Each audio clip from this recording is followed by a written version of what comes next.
Raríssimas, raríssimos e raríssimas, bom dia. René de Paula Júnior falando aqui no Radinho de Pilha, 14 de fevereiro de 2025, sexta-feira, quando a gente normalmente se permite aqui um pouco mais de latitude, de amplidão nas nossas reflexões, ainda mais porque eu tenho uma semana inteira talvez seja exagero, porque afinal minha memória não é tão boa assim, mas eu tenho aqui episódios recentes que podem ter algum tipo de ressonância, algum tipo de conexão que merece explorar.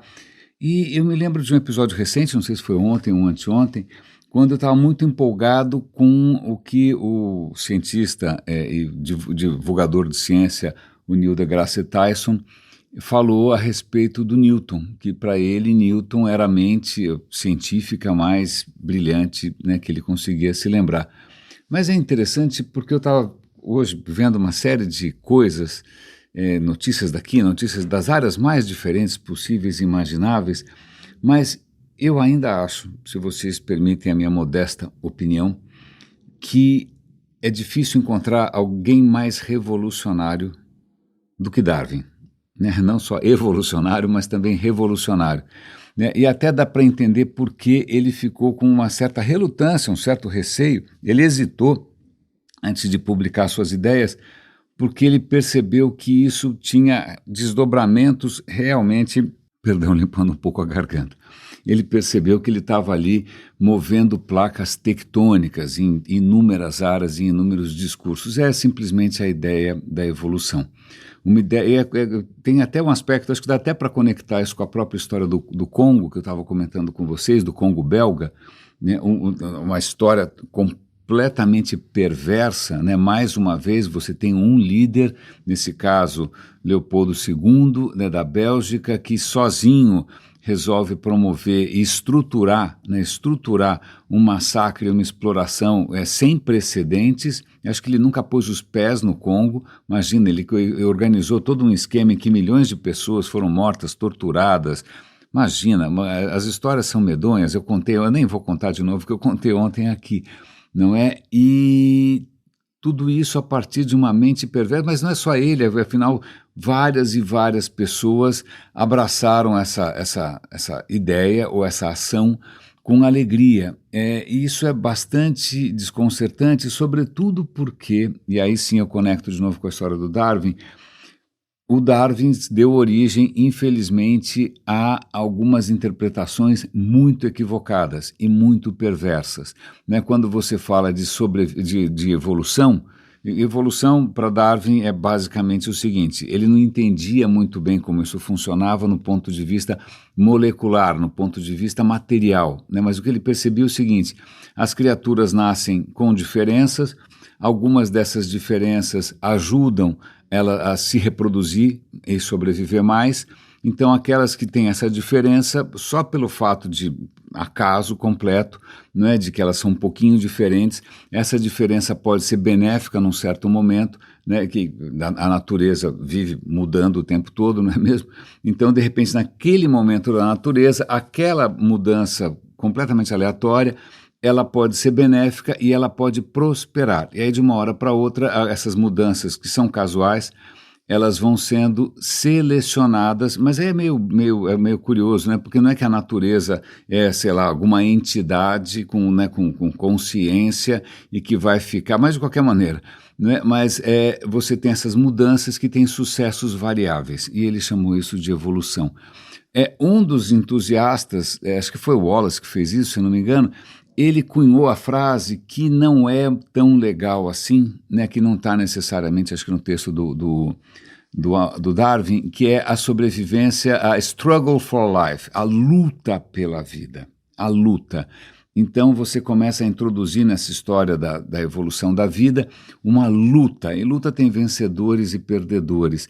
E também vem essa história sobrevivência do mais fittest, em inglês, que é aquele que é o mais adaptado, mas também pode querer dizer o mais forte. Então essa história de luta e do mais forte acabou sendo apropriada por algumas narrativas fantasiosas, perversas, em que vão, tá vendo? Isso daqui é uma justificativa natural para que o mais forte domine o mais fraco, né? Se uma nação é mais fraca, ela deve perecer. Se um povo está comprometendo a nossa capacidade de vencer, ele deve ser eliminado, né? E as raças humanas, que é uma palavra que eu detesto, elas também, pelo visto, mostram aí diferentes níveis de evolução, elas são menos capazes, portanto, são menos humanas.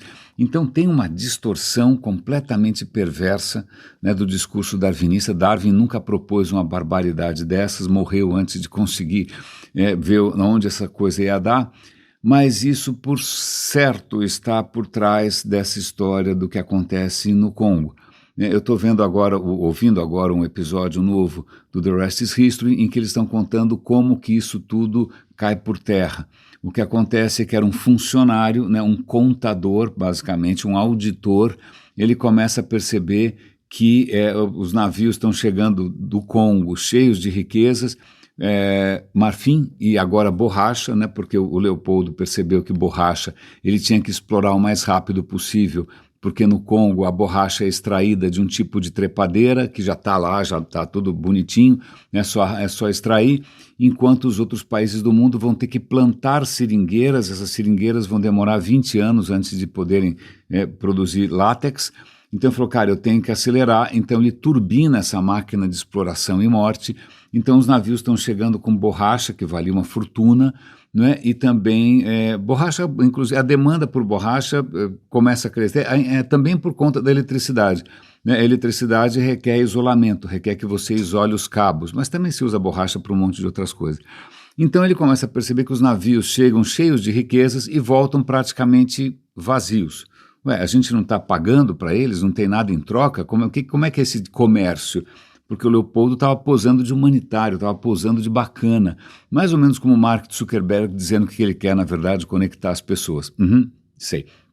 Mas aí, quando ele vai analisar a papelada, ele percebe que o que está sendo enviado de volta são armas, munições, metralhadoras, é uma nova invenção, as metralhadoras que permitem você moer carne alheia, não é? À distância. E aí depois, isso eu vou deixar para segunda-feira, começa o desmoronamento desse discurso. Mas enquanto isso, Leopoldo tinha feito uma feira internacional, né, uma feira mundial em Bruxelas, e ele tinha, eu comentei com vocês, importado centenas de congoleses, né? Falou, olha, vocês vão ficar aqui como se fosse um zoológico humano para as pessoas verem as raças inferiores, as pessoas adoravam. Então, eles jogavam comida, falaram, não dê comida não, a gente não precisa jogar sua comida, senão eles vão passar mal.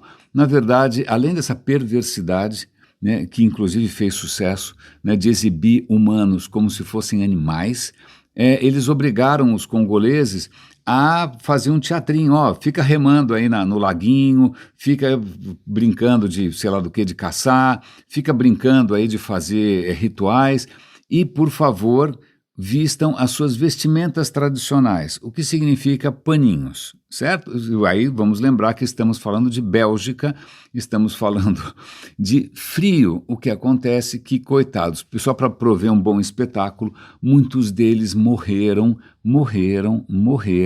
de problemas respiratórios. Claro, aí não só morreram, mas na hora o que a gente faz com quem morreu? Os cemitérios locais se recusaram a enterrar selvagens. Então esses selvagens, que hoje a gente tem um nome e sobrenome, eu vou dar o link aqui para o artigo que dá um nome para cada um deles, foram jogados em valas comuns. Né? Porque imagina, a cristandade não vai querer misturar os seus presuntinhos com outros presuntinhos. Não é? Então, tudo isso em nome de uma certa racionalidade. Vale lembrar, vou dar o link aqui para a newsletter que eu recebi do The Rest is History, que zoológicos humanos só foram banidos em 1958. Meu pai já tinha 27 anos, eu ainda não tinha nascido. Né? Os avós de vocês deviam estar vivos. Então não é impossível que muitos dos nossos antepassados tenham pagado ingresso, né, para ver outros humanos serem exibidos como se fossem bestas, né, como se fossem criaturas inferiores. Então essa foi uma apropriação. O nazismo é a mesma história, né, vai fazer uma apropriação dessa coisa darwinista não só para tentar justificar uma superioridade racial, que é uma completa bananada, né, mas também para justificar o uso da força. Né? Hitler achava, por exemplo, que o cristianismo era um completo absurdo, não por causa do Espírito Santo, não por nada, não. Ele achava que uma religião que valoriza os fracos, que valoriza os pobres, que oferece a outra face, não é uma religião, isso é uma completa aberração, porque o que deve predominar é a lei da natureza, é a lei da força. E ontem a gente estava comentando, conectando aqui as coisas, sobre vários cosméticos ou, sei lá, produtos ou suplementos que, de repente, né, muita gente pode estar gastando dinheiro com isso, que alegam serem naturais, mas ao mesmo tempo que tem muita, né, coisa, muito lixo, não, bastante duvidoso sendo vendido para você com essa história de natural, você pode ter, por exemplo, a extrema-direita dizendo que, olha, é natural, essa coisa de LGBT, não, o que é natural, o que a natureza faz é menino e menina, isso que é natural. Né? A violência, olha, a natureza é violenta, então, portanto, guerras são completamente naturais. E aí vem uma questão que vale a pena a gente começar a ver se dois pesos, duas medidas, né? Essa tentativa de justificar a barbárie, a completa imoralidade, entre aspas, ser fiel à natureza, isso desconhece, ou pelo menos ignora, ou pelo menos de uma maneira cínica, hipócrita, né, ignora que nós temos cultura, assim como outras espécies também têm diferentes tipos de cultura, nós temos cultura e a nossa evolução, né, evolução foi uma evolução biológica, continua sendo, mas também uma evolução cultural muito acelerada. Então, a gente evoluiu regras sociais, a gente evoluiu vários tipos de moral, a gente evoluiu vários tipos de ética. Né? Então, faz muito tempo que a sociedade humana não é pautada só pelo que seria chamado de lei da selva. Claro que não. Né? Isso é uma fantasia de quem nasce com algum tipo de defeito e não tem absolutamente capacidade nenhuma de perceber o sofrimento humano, de ter empatia, né? Então o cara vai fantasiar que ele é o Tarzan, que é afinal a série mais racista de todos os tempos, né? Porque afinal mostra um homem branco como o rei da selva, né? E todos os negros vão chamar o cara de Buana, porque afinal ele é superior, né, a todo mundo. Mas essa questão da moralidade e da ética também sendo vistas como evolução, acho que tem uma certa conexão aqui com uma questão muito interessante, que é o nosso cérebro, certo? O nosso cérebro, que a gente se orgulha tanto, a nossa racionalidade. A gente tem visto aqui no Radinho há bastante tempo que, veja bem, inúmeras outras criaturas são muito mais inteligentes do que a gente imaginou, né? Polvos, corvos, sei lá, orcas, golfinhos, bonobos. Eu comentei, acho que recentemente com vocês, a história dos bonobos que reconhecem que um companheiro ele não tem alguma informação e que se ele tivesse aquela informação, ele, né, seria bom para todo mundo, o bonobo vai lá e ensina. Né? Então a gente percebe que isso não é privilégio nosso. Né? Então, nossa massa cinzenta, mas aí tem um artigo muito interessante, porque eu nunca entendi como é que um corvo pode ser tão inteligente com um cérebro tão pequenininho, como é que ele consegue, né, tamanha eficiência. Mas tem um artigo mostrando aqui que a evolução do cérebro é mais interessante, o cérebro dos mamíferos, por exemplo, o nosso, todo mundo achava até pouco tempo atrás que de repente, em algum momento na nossa evolução lá atrás, alguma criatura tinha um cérebro, pronto, e esse cérebro é o pai de todos os outros cérebros que existem nos vertebrados, sobretudo nos vertebrados. O que eles estão percebendo é que, não, várias técnicas possíveis, né, genéticas, estatísticas, etc., mas tudo indica que, né, todos os vertebrados, passarinho, eu, você, etc., baleias, porcos, eleitores do Trump, todos eles descendem de algum peixe que saiu da água lá atrás. Todos nós somos peixes. Mas, bom, todos nós somos peixes, mas o resto também. Os dinossauros eram peixes, os passarinhos que descenderam do dinossauro também eram descendentes daquele primeiro peixe. Tá bom, é isso, aquele peixe tinha algum tipo de cérebro, todos os nossos cérebros são... Mas o que eles perceberam é que, veja bem, uma coisa que é muito comum, né, na evolução, na natureza, é que, de repente, espécies completamente isoladas, como elas estão enfrentando problemas parecidos, elas desenvolvam, por conta própria, sem mandar WhatsApp, sem baixar PDF pirata, nem nada, elas conseguem desenvolver soluções semelhantes. Não são iguais, mas elas funcionam de uma maneira parecida. Elas tentam resolver o mesmo problema. Então, quando você vai ver, o polvo tem olho, a aranha tem olho, sei lá quem mais tem olho, mas veja, cada espécie dessas evoluiu olhos por conta própria. Não é que o ancestral lá atrás tinha aquele tipo de olho. Não, não, não, não, não, não, não. Na verdade, isso se chama evolução convergente. Quando caminhos completamente separados, isolados, eles vão terminar mais ou menos no mesmo lugar. E o que eles estão percebendo é que o cérebro dos pássaros tem uma basezinha ali que é comum a basicamente todos, certo? Mas é uma base muito primitiva. Mas as peculiaridades que tornam a capacidade cognitiva maior, os pássaros evoluíram por conta própria. Então, o cérebro dos pássaros evoluiu, criou outras soluções, evoluiu de outra maneira, o nosso evoluiu de outra maneira para um outro lado, obedecendo também à evolução, não tem nenhuma intervenção aí de algum cara que estava sozinho, não sabia o que fazer, resolveu. Não tem nada disso. Ups, nesse exato momento surgiu um ruído novo aqui, eu espero que eu consiga filtrar, senão, se vocês perceberem um leve chiado no fundo, provavelmente deve ser o encanamento do banheiro aqui ao lado, enquanto alguém toma banho. Ok, mas vamos torcer para que o Audition consiga resolver essa história. Mas voltando, então é muito interessante porque você vê que de repente você tem criaturas em torno, né, da gente, que desenvolveram uma capacidade cognitiva, recursos, uma sofisticação absolutamente extraordinária por conta própria, e tudo isso se explica pela evolução. Não é que foi por acaso uma divindade em forma de passarinho que por acaso resolveu fazer a sua imagem e semelhança. Mas isso também tem um aspecto um pouco sinistro. Eu estava vendo agora de manhã uma pesquisa, assisti o vídeo inteiro, os doutores, os pós-doutores comentando que eles estavam começando a entender por que um determinado tipo de câncer de pulmão, que chama SCLC, que é um câncer de pulmão de pequenas células, que é um câncer estupidamente agressivo. Ele é responsável por, 15% dos casos, alguma coisa assim, mas ele é agressivíssimo.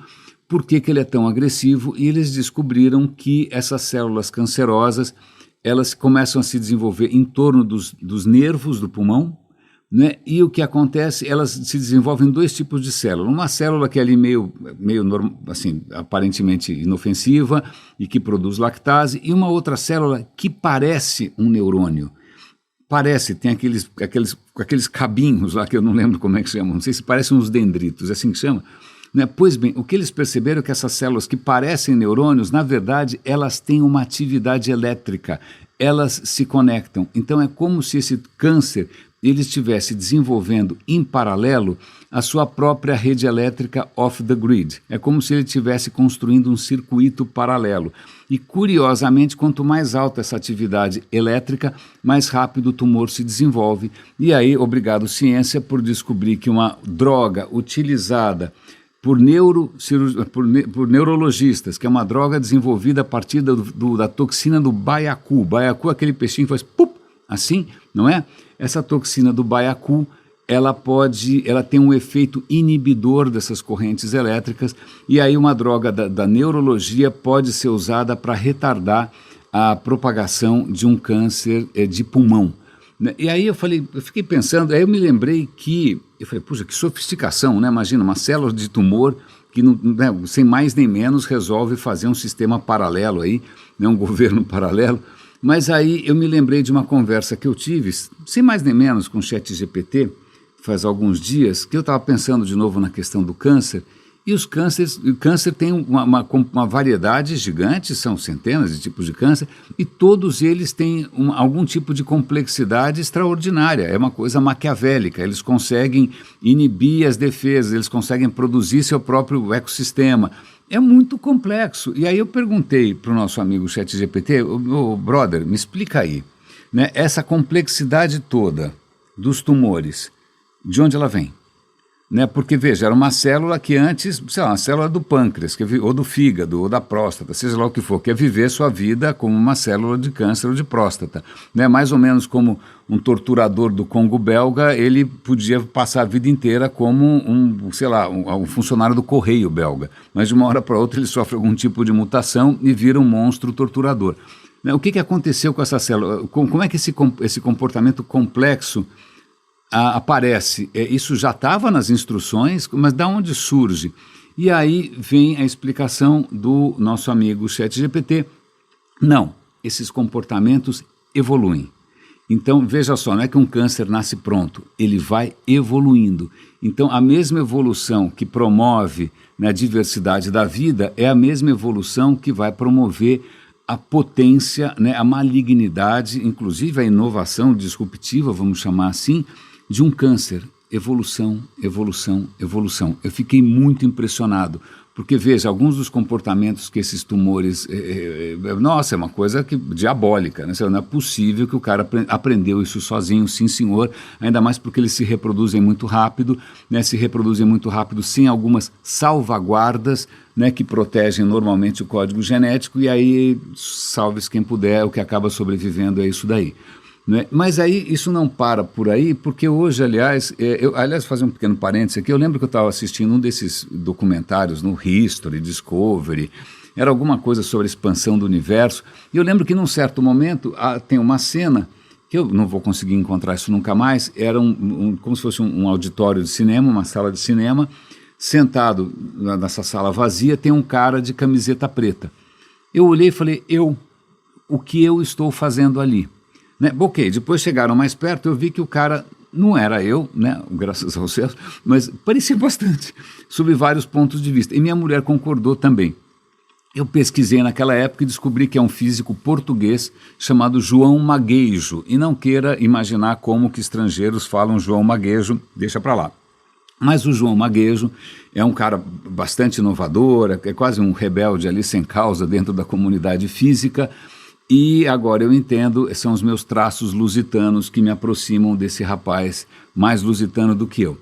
Por que eu estou lembrando do João Magueijo? Porque eu estava vendo a nossa amiga Sabine Rosenfelder, que ela deve ter uma irmã gêmea, não é possível que ela consiga produzir tanto conteúdo assim, né? Ela está justamente comentando sobre uma teoria nova, que em parte do João Magueijo, de um outro cara que eu esqueci o nome, que tenta explicar basicamente tudo. Basicamente tudo. Quando eu digo tudo, é tudo. E isso não envolve, eu juro, não envolve uma divindade com 6 braços, não envolve o verbo pairando sobre a água, não envolve, sei lá o que, mundos budistas, não envolve nada, não, nada disso. Envolve, adivinha o quê? Seleção natural. Mas como assim seleção natural? A ideia é a seguinte, aliás, eu vou dar o link para essa minha outra conversa com o ChatGPT. Quando os físicos, né, começam a entender um pouco melhor, começam a equacionar como tudo funciona, ok, então, sei lá, o Newton fala, olha, a atração dos corpos é proporcional ao produto das massas dividido pelo quadrado da distância. Bom, a distância é uma variável, pode ser qualquer distância. A massa pode ser qualquer massa. Mas não é só isso, ele coloca ali uma constante, um número, uma grandeza, vamos chamar assim, que saiu do nada, que é a constante gravitacional.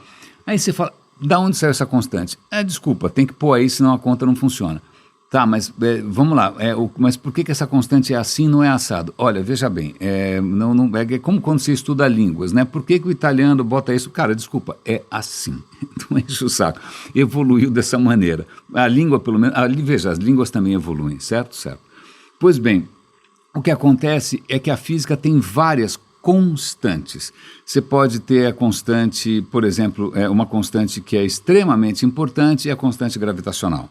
Se ela fosse um pouquinho mais fraca, o universo não se formaria desse jeito. Se ela fosse um pouquinho mais forte, o Big Bang teria tomado outro rumo. Aí tem uma da força nuclear fraca, seja lá o que for, que também, se ela fosse um pouquinho diferente, os átomos não teriam se formado. Cara, tem pelo menos 15 constantes, né? E algumas dessas constantes aparecem em várias leis diferentes. Eu vou dar o link para o ChatGPT, ele mostra, olha, a constante de Planck aparece aqui, então ela determina o mundo da física quântica, mas ela também determina... Então, veja, aparentemente o nosso universo vem já e não tem como o que fazer com essas constantes. Aliás, fica a pergunta, será que são constantes? Será que elas são iguais no universo inteiro? Será que elas foram iguais ao longo do tempo? Será que elas mudam? A gente não tem muita certeza. O que a gente tem para tentar entender as coisas que estão mais longe é a astrofísica, e a astrofísica está cheia de dilemas hoje em dia. Mas o que esse cara aí, o João Magueixo e o outro cara que eu já esqueci o nome, eles estão propondo um modelo matemático em que eles fazem a seguinte hipótese. Vamos imaginar que as constantes do universo pudessem variar um pouquinho. É mais ou menos como a reprodução funciona. Elas podem variar um pouquinho. O que aconteceria se elas pudessem variar um pouquinho? Se elas pudessem assumir vários valores, certo? Vários valores aleatórios. O que eles demonstram é que esses valores, se eles começam a variar, alguns deles simplesmente não dão em absolutamente nada, não são um completo fiasco, mas outros deles podem começar a estruturar algum tipo de universo. Algum tipo de universo. E o que eles mostram nesse exercício é que talvez um universo prepondere, consiga durar o suficiente, consiga se expandir quando, por um processo seletivo, evolutivo, né, algumas dessas constantes elas se estabilizam num certo valor. Então, a maneira que o espaço-tempo funciona, a velocidade da luz, por que a velocidade da luz não é maior ou menor? Está aí outra constante que tem uma, né, imagina, inexplicável. Então, o que eles estão colocando ali, né, é que talvez essas constantes não sejam, sei lá, escritas por algum programador, pelo arquiteto do universo, como muita gente gosta de falar, né, mas elas simplesmente tenham evoluído a partir de pequenas flutuações. E é interessante porque algumas dos princípios fundamentais da física, como por exemplo a conservação de energia, a gente acha que isso é sagrado dentro desse universo que a gente está vendo aqui, certo? Mas é possível que nesse momento anterior a conservação de energia não fosse tão sagrada assim. Então é possível que nesse processo dessas pequenas flutuações que estão vendo qual sobrevive, qual não sobrevive, o que dá em quê, né, você tenha feito com que matéria surgisse, ou que pelo menos a energia virasse os quarks e depois os prótons e os elétrons, etc. e tal. É muito cedo para dizer. A própria Sabine Rosenfelder está bastante entusiasmada com a ideia. Né? Eu gosto bastante, isso é lógico, tem inúmeras outras incógnitas, é mais ou menos como a gente comentou ontem do Newton, né? O Newton disse que se sentia uma criança na beira da praia, escolhendo conchinhas, e quando ela percebe tem um oceano inteiro diante dela, não é? Mas eu acho essa ideia muito interessante porque ela leva justamente um mecanismo que é um mecanismo perfeitamente natural, né, um mecanismo que não sabe para onde vai. Não é que ele tem uma finalidade, não é que ele sabe, ele tem, olha, é o seguinte, eu quero chegar em tal ponto. Não, ele simplesmente consegue sobreviver, consegue se reproduzir, e isso acaba gerando coisas. Isso gerou, talvez, as constantes do universo, isso gerou a massa do universo, isso gerou as galáxias, as estrelas, simplesmente num processo de seleção. Não precisa de ninguém, não precisa de nenhuma interferência externa, não precisa de um outro mundo, não precisa de alguma contabilidade maluca que fica registrando lá toda vez que você pensou no parceiro do vizinho ou na parceira do vizinho. Não, é simplesmente um processo natural que explicaria absolutamente tudo aqui.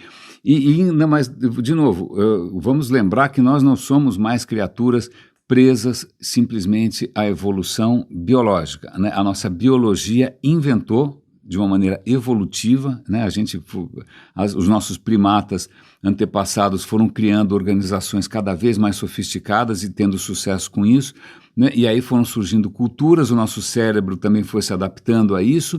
Então a gente tem esse jogo, esse tango, né, em que a nossa evolução cultural ela acaba também favorecendo a evolução biológica, levando a gente para alguns rumos e não para outros. Então hoje a gente pode, eu espero que, né, ao final de toda essa semana aqui do Radinho, né, parar de olhar para a natureza, primeiro achar que ela é de alguma coisa, sei lá, alguma coisa escrita em pedra. Não é.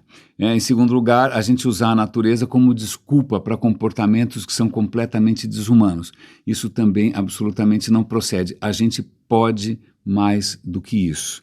A gente pode mais do que isso. E para encerrar o nosso episódio de hoje, misturando um pouco de evolução com uma coisa essencialmente humana, eu digo que não, porque afinal, quantas criaturas também não têm um talento estético? Você tem passarinhos que fazem uma plumagem extraordinária, que criam ninhos arquitetônicos maravilhosos, peixes que alteram o chão ali para atrair as fêmeas. Nós não somos os únicos artistas, né, desse planeta.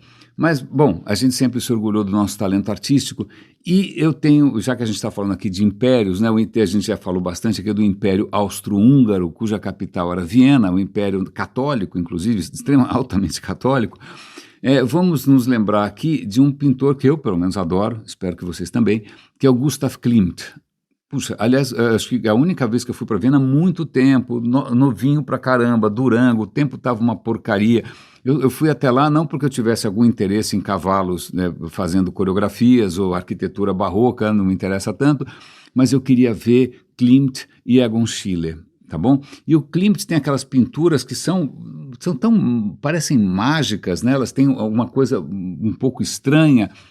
Mas isso não é estranho, não é mágico. Tem um artigo aqui extremamente interessante que mostra que Klimt foi influenciado pelos desenvolvimentos na ciência, sobretudo com a história da biologia e com a evolução. Klimt leu Darwin, Klimt leu A Origem das Espécies. Então ele participava de saraus, onde tinha vários tipos de intelectuais, de ciência, assim vai, não é? E ali ele assistiu várias falas, né, várias apresentações sobre o microcosmo da biologia, né, que a gente tem que ir além da pele. O que explica a vida são células, as células que se fecundam, as células. Ele fica fascinado com essa potência da vida microscópica, fascinado com essa questão da evolução. Então esse artigo vai mostrar que, por exemplo, tem uma pintura chamada Danaé, que é um mito grego, em que a filha de não sei quem, de algum rei qualquer, vê uma profecia dizendo que ela vai dar à luz ao cara que vai te matar. Então o cara fala, essa mulher não pode engravidar nem a pau, ele bota ela dentro de uma gaiola, alguma coisa dessas, né? Mas aí Zeus, que não deixava passar nenhum orifício distraído incólume, né? Ele vai lá e engravida a moça. Não é? Então, a Daphne aparece ali com uma moça nua, mas se você perceber, tem uns padrões, né, que a gente chamaria os de orgânicos, assim, no fundo. Na verdade, aqueles padrões são células, são óvulos sendo fecundados pelos zigotos de Zeus. Então, o que ele já colocou ali, não contou para todo mundo, hoje a gente sabe, não é? É que a gente tem ali uma mistura da biologia com a mitologia e também com o talento artístico. Então, várias pinturas do Klimt, de repente você tem essas bolotinhas estranhas que de repente vão crescendo e viram árvores. É ele tentando representar o fascínio que é você entender o mecanismo da vida, da potência diferenciante, da potência naturante, como diria talvez Spinoza, da vida. Vale lembrar que o Klimt era tão independente, né? Aliás, vou dar um link aqui para quem se interessa por moda, né? Ele tinha uma companheira de vida inteira que desenhava roupas absolutamente extraordinárias. Eu esqueci o nome dela, eu preciso encontrar aqui, mas eu vou dar o link para vocês. Né? Que inclusive muitas das roupas que aparecem na pintura do Klimt são justamente dessa modista, né? Que também é extremamente moderna, mas o que é interessante é que o Klimt estava meio em alta, e alguém encomenda lá que ele faça o teto, né, de um salão de ópera ou como um teatro municipal, vai que seja. Né? E aí ele fala, olha, você tem que fazer uma pintura de 3 coisas, a justiça, a liberdade, sei lá mais o quê, 3 figuras, sei lá, meio abstratas. E aí, normalmente, o que você faz, você pega a mitologia, bota, sei lá, Palas Atenas, sei lá quem que você bota lá. E ele fez pinturas, essas pinturas que são muito sensuais, né, que tem corpos nus, né, e aquilo promoveu a primeira vez que o parlamento austríaco, todo mundo se junta para debater que horror é esse. Veja, um país tão católico, né, em que de repente um artista promove uma celeuma política e social por causa da sua pintura, né, e o Klimt deu uma banana. Ele era um cara absolutamente independente. E falando em congressos, vale lembrar também desses homens brancos, né, tão interessados no progresso das raças inferiores. Vale lembrar que em Berlim, que hoje é uma cidade absolutamente extraordinária, foi quando houve o Congresso de Berlim quando, sei lá, resolveram decidir o destino da África. Certo, certo. O continente inteiro, botaram um mapa de 5 metros de altura, com tudo que eles sabiam sobre a África. Agora vamos ver o que a gente vai fazer com isso. Né? Tinha ali vários representantes de várias potências e nenhum africano. Então veja, o destino da África foi decidido com caneta e régua por 15 homens brancos que resolveram saquear, lotear aquilo em nome do quê? De alguma teoria furada, né? De alguma pseudonarrativa de superioridade, ou então de alguma missão cristã. Na verdade, isso vai dar um trabalho louco, mas a gente tem que levar a palavra de Cristo a esses selvagens bárbaros, onde já se viu, a gente vai ficar podre de rico, mas isso provavelmente é uma bênção que cai sobre nós, né, como prêmio da nossa atividade de fé, e empenho e trabalho. Né? E é engraçado porque engraçado não, é trágico, mas nem todas as potências ficaram tão felizes. A Inglaterra, que já estava muito envolvida, mesmo em termos populares, com a noção de abolicionismo, né, de liberdade, volta de lá horrorizada, dizendo, cara, olha, estão fazendo aqui um assalto à mão armada, estão fazendo um estupro coletivo, né, um gangbang, e isso não nos representa. Então veja que mesmo costumes, valores podem evoluir, podem retroceder. Eu acho que infelizmente nós estamos assistindo a um estranho caminho da evolução da cultura, né, em que talvez pelo fato de que todos nós estejamos sendo, sei lá, enfraquecidos pela mídia social, nós não conseguimos mais raciocinar, nós não conseguimos mais nos mobilizar, nós não conseguimos mais pensar, e aí surge um tumor, um câncer, que é o populismo, que está conseguindo nadar de braçadas, né, e tornar esse mundo cada vez mais, digamos assim, distante de qualquer noção que a gente poderia ter de progresso. Veja, evolução não tem a ver com progresso. Progresso é uma escolha. Progresso é uma escolha moral, né? E não é isso que eu estou vendo agora. Mas mantenhamos aqui a nossa chama acesa. Raríssimas, raríssimos e raríssimas, muito obrigado pela companhia ao longo da semana. Muito obrigado pelas dicas, pelos comentários, por quem compartilhou o radinho. O radinho, coitado, fica ali na ponta da cauda longa, né? Ele estacionou num certo volume. De vez em quando, sei lá, alguém lembra de comentar, mas por enquanto a gente continua aqui vivo. Um grande abraço e até segunda-feira.